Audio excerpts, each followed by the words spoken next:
After a 6-hour hearing held in private in the judge's chambers, Mr Justice Hollis made an order granting leave for the 12-year-old, who's nearly 5 months pregnant, to have the abortion against her mother's wishes.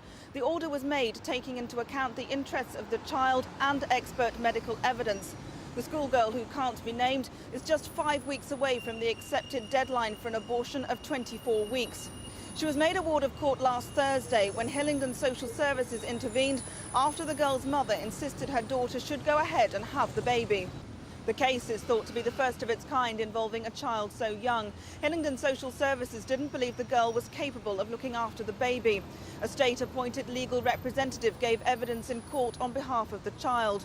The girl's mother has decided not to appeal against the decision, but the judge's order has provoked a mixed reaction from campaigners involved in the abortion issue. If it's with the consent of the girl, then I think that's all to the good.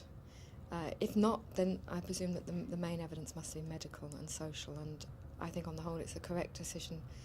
For a young, there's no way that at this age that there's not going to be suffering for the girl, both physically and mentally. But on the whole, I think that particularly from a physical point of view, the right decision's been made.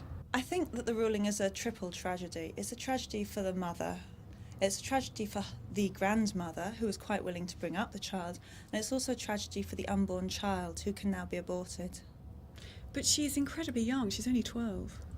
Yes, she is incredibly young, but if you look at the physical and psychological effects of abortion, then having the child is nothing in compared to what she will suffer if she has an abortion.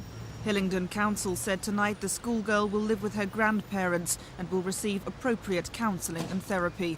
This is Jane Ball at the High Court for Thames News.